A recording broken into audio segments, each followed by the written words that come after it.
안녕하십니까, 국방매거진입니다. 이번 주 우리 군은 어떤 이슈에 반응하고 또 어떤 이슈에 열광했을까요? 쏟아지는 정보들 속에 풍미가 제대로 살아있는 진짜 국방을 맛봅니다. 국방을 보는 또 다른 시선 국방매거진, 오늘도 풍성한 소식 준비해봤는데요. 먼저 한 주간의 국방 소식 주간 리뷰로 들어보겠습니다.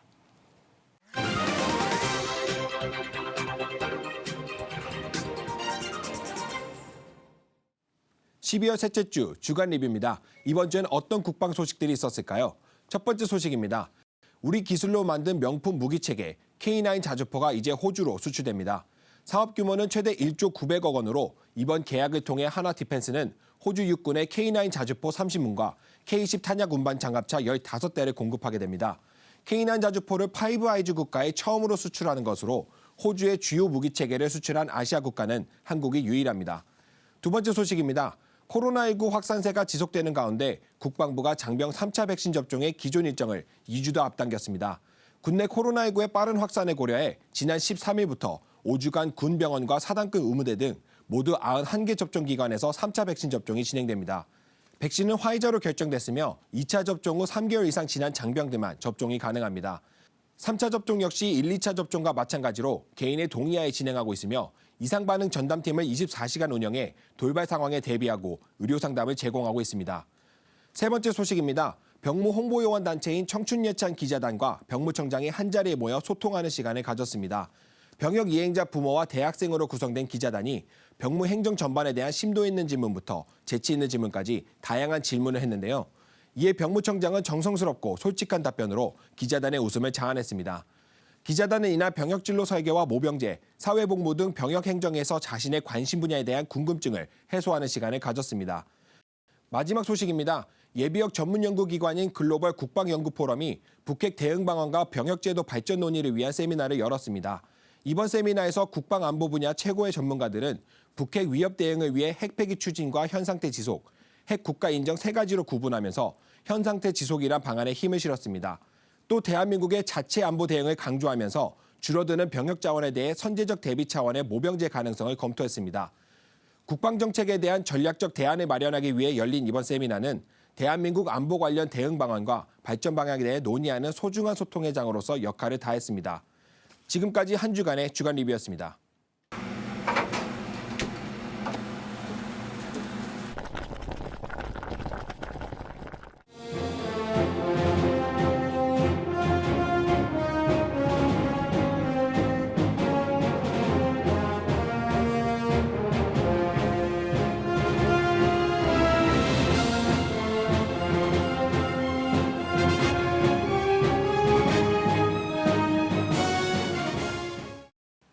네, 보신 것처럼 이번 주 주제는 K9 자주포입니다. 함께해 주실 방위사업청의 김생 국제협력관님 나오셨습니다. 안녕하십니까? 네, 안녕하십니까? 네, 협력관님, 이번에 K9 자주포가 호주 수출 계약이 성사가 됐어요?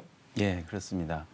국산 K9 자주포의 호주 수출이 지난 13일 성사됐습니다. 네. 한국과 호주 수교 60주년 기념 정상회담을 계기로 하나디펜스와 호주 정부가 K9 자주포 도입 계약을 정식으로 체결한 건데요. 이에 따라 호주는 우리나라를 포함해서 전 세계에서 8번째로 K9 자주포를 운영하는 국가가 되었습니다. 네. 문재인 대통령께서도 이번 K9 자주포 수출 사업을 신호탄으로 양국 간 방산 협력을 강화하고 여러 분야의 안보 협력을 확대해 나가겠다고 밝히셨습니다. 네. 그런데 이 호주 수출에는 배경이 좀 남다르다고 들었습니다. 예. 먼저 이번 계약 성공은 한국과 호주 정부의 지속적인 국방 안보 협력의 성과라고 할 수 있겠습니다. 호주는 한국 전쟁 당시에 육해공군 17,164명이 참전하여 우리나라를 지키기 위해 희생을 한 나라입니다. 네. 양국 정상은 2019년 유엔 총회 계기에 만나서 국방 방산 협력을 논의했고 또 올해 9월에는 외교국방 2+2 회의 계기에 방한한 호주 국방장관과도 양자회담 등을 통해서 방산 협력을 협의한 바 있으며 11월에는 호주 육군 참모총장이 직접 방한을 해서 K9 자주포 실사격을 체험하고 이런 실질적인 협력을 해왔고요.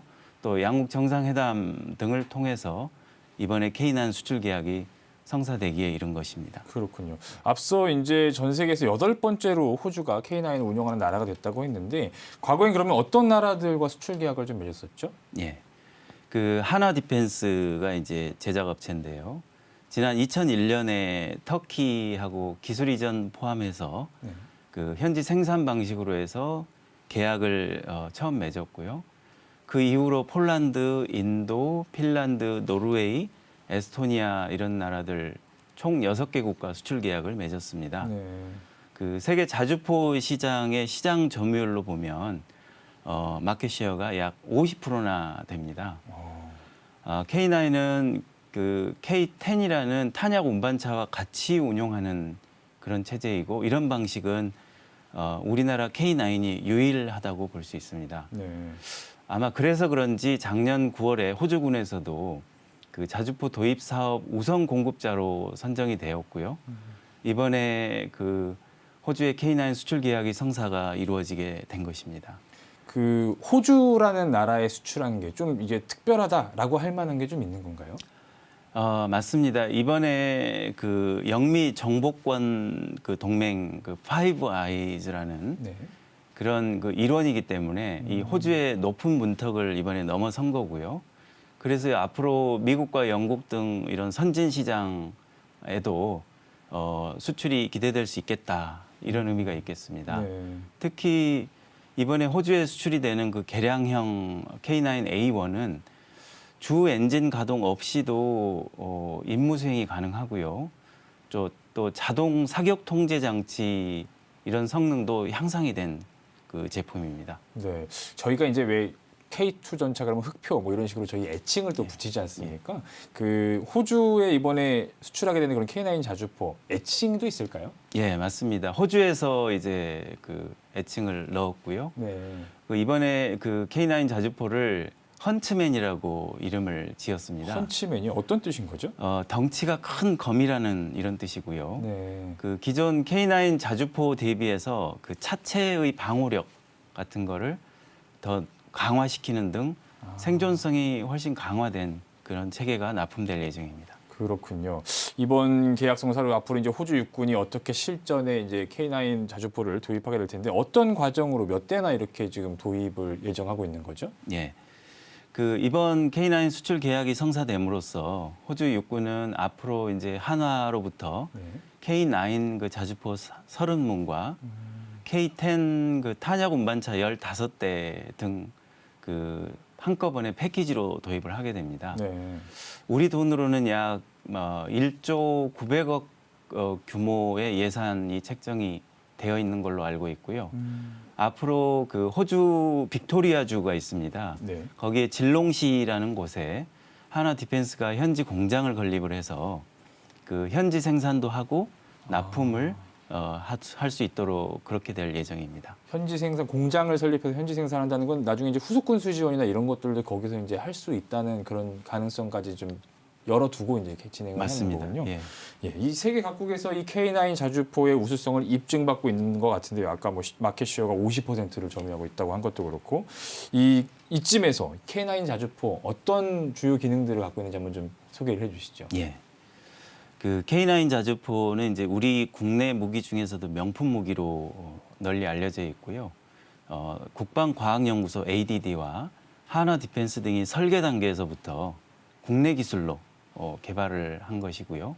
우리 육군의 주요 무기 체계입니다. 최대 사거리가 40km에 달하고요. 네. 15초 안에 첫 3발을 발사할 수 있어서 신속 대응 능력을 자랑을 합니다.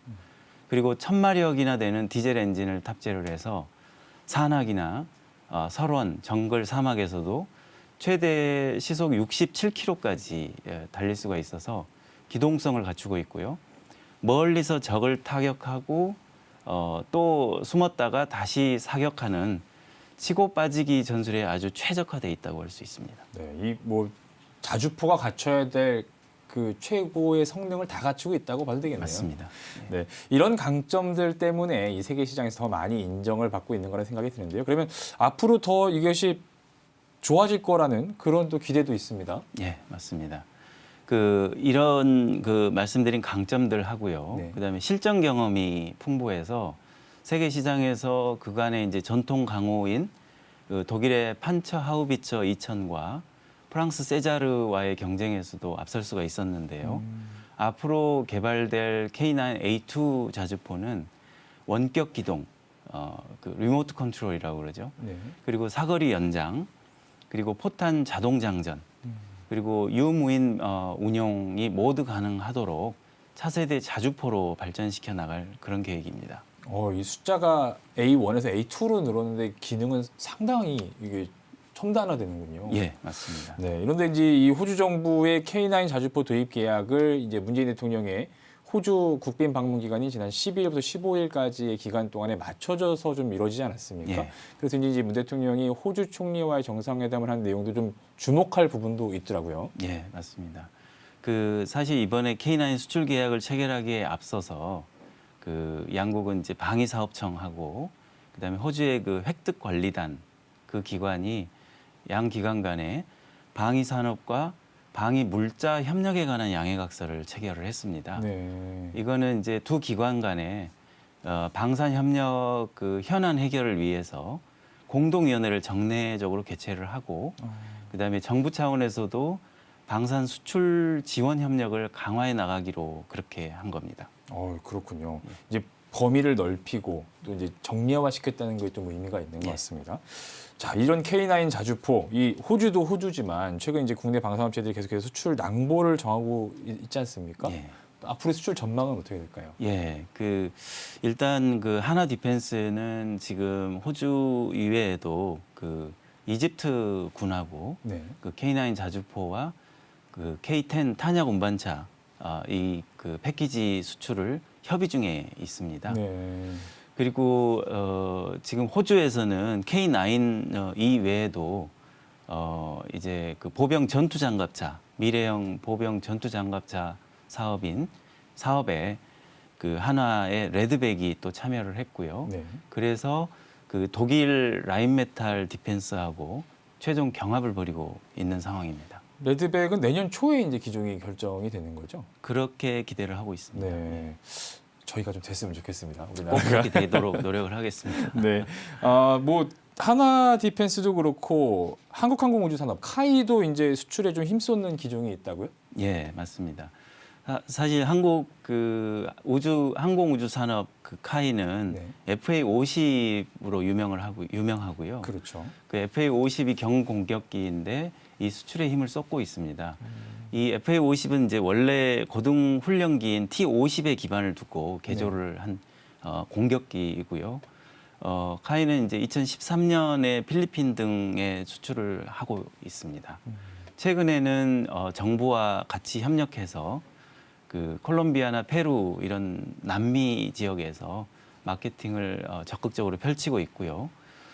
또 아시아에서 말레이시아도 같이 수출 협의를 진행을 하고 있습니다. 네. 아까 앞서서 이제 이집트와의 수출 계약도 이제 추진하고 계시다고 예. 말씀을 하셨는데 중동 국가와의 이 협력도 상당히 잘 진척이 되고 있는 것 같아요. 예, 아랍에미리트가 또 우리나라 무기에 좀 러브콜을 보내기도 했다고요? 예, 맞습니다. 바로 지난달에 아랍에미레이트가 자국 국방부 트위터를 통해 가지고 네. 약 35억 달러 하나로 치면 약 4조 원 규모의 천궁2 계약을 체결할 것이다 이렇게 계획을 발표를 했고요. 네. 계약이 만약 성사가 되면 이거는 국내 방위 산업 사상 역대 최대 규모가 될 것으로 그렇죠. 전망이 됩니다. 천궁2는 기존의 노후 중거리 지대공 미사일 호크를 대체하기 위해 국방과학연구소 주도 아래 국내 방산 업체인 LIG 넥스원 등이 개발한 탄도미사일 요격용 미사일이라고 하겠습니다. 이제 우리나라가 미사일까지 수출할 수도 있는 또 그런 맞습니다. 가능성이 열려 있는 것 같습니다. 자, 전체적으로 이제 국내 방산 기업의 수출 성적이 상당히 좋아지는 모양새잖아요. 예. 스톡홀름 국제평화연구소 시프리가 지난 12월 6일 발표를 했는데요. 네. 2020년도 업계 100대 방산 기업 그 통계를 냈습니다. 거기에 한국 기업이 4곳이 포함이 됐고요. 또 지난해 신종 코로나 바이러스 감염증에도 그 100대 기업이 무기 판매가 전년도 대비 1.3% 증가했다고 합니다. 그런데 한국 기업은 4.6% 증가한 것으로 나타났습니다. 또 전국 경제인 연합회에서 지난 10월 분석한 자료에서도 지난 2002년부터 2018년 기간 동안 한국 방산 기업들의 매출액이 17억 달러에서 52억 달러로 3배 이상 껑충 뛰었다고 그렇게 기록이 되어 있습니다. 연 평균 그 매출액 증가율도 7.2%를 보여가지고 러시아에 이어서 2위를 기록했습니다. 그렇군요. 이 개별 소식이 아닌 정말 수치로 이렇게 좀 뭔가 성적이 증명되고 있는 것 같은데요. 방위사업청뿐만 아니라 우리 정부 그리고 기업의 이 노력들이 함께 모아져서 이런 좋은 성과를 내고 있지 않나 이런 생각이 들고 앞으로도 또 이런 성과들이 좀 더 많이 또 활성화되길 좀 기대를 해보겠습니다. 오늘 국장님 말씀 감사합니다. 예, 감사합니다.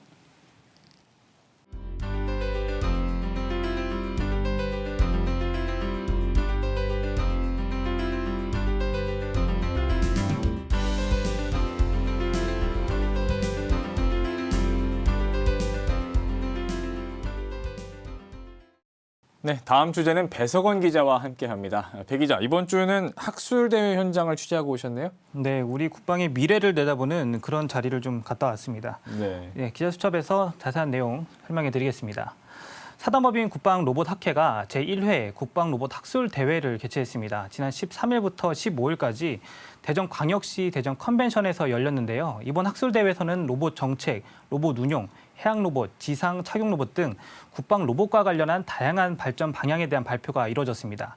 현장에는 군과 산업체, 연구 관계자 등 전문가들이 한데 모여 우리 국방 로봇의 현재와 미래를 진단하는 그런 자리였습니다. 네, 이제는 로봇이라는 게 그렇게 어색하거나 낯설게 느껴지진 않는 그런 상황인데요. 이번 행사에서 좀 주목할 만한 내용이 좀 있었나요?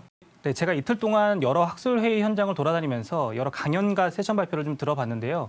일부 공통적으로 나오는 내용이 있었습니다. 첫 번째가 인구 감소에 대한 내용이었고, 두 번째는 여러 해외 국가들도 이 인구 감소에 맞는 대응 정책을 마련하고 있다는 점, 그리고 또 한 가지는 우리나라를 비롯한 여러 국가들도 이제 미래전을 대비해서 유무인, 복합, 무인 체계 등 로봇화를 적극적으로 추진하고 있었다는 점이었습니다. 특히 인구의 급격한 감소는 우리 군뿐만 아니라 해외 여러 국가들도 함께 나타나는 현상인데요.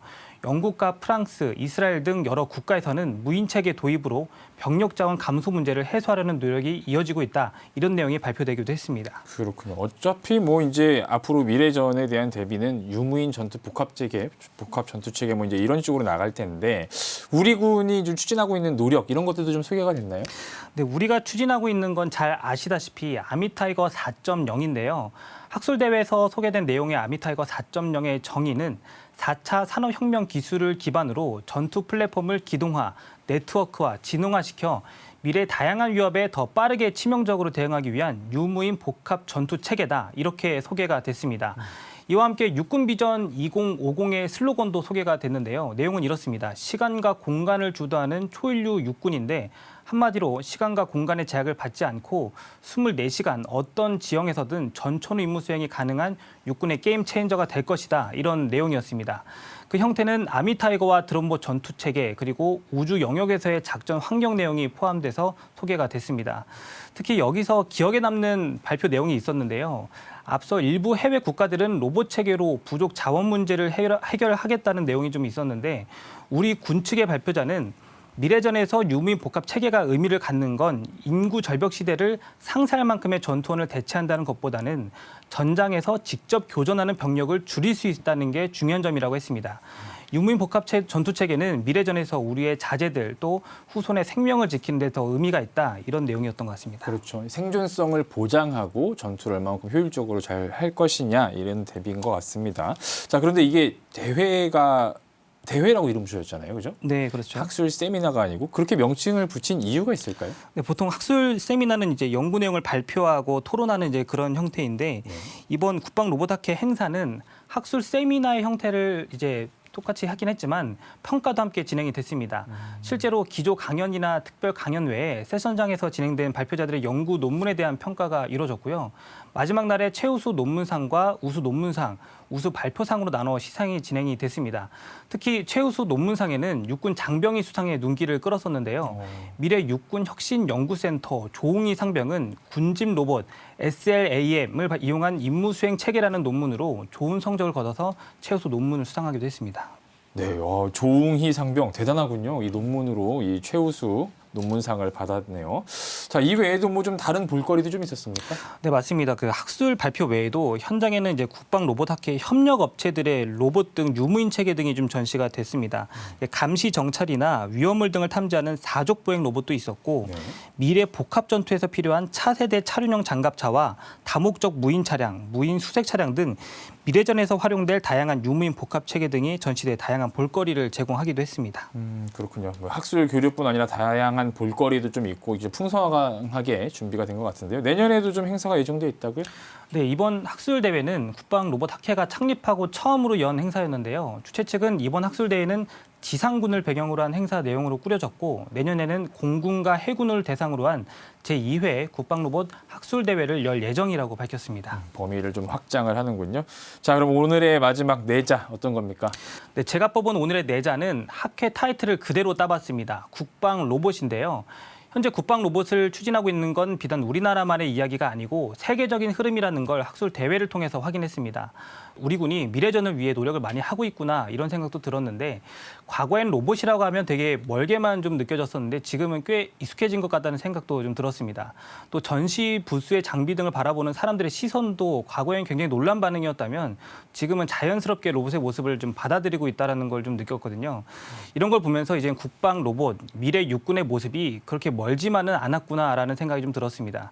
그만큼 우리 군도 노력을 많이 해야겠지만 국민들도 군이 미래를 위해 준비하는 모습을 보면서 함께 응원이 필요하겠다 그런 생각을 했습니다. 네, 배 기자 취재하느라 고생 많으셨습니다.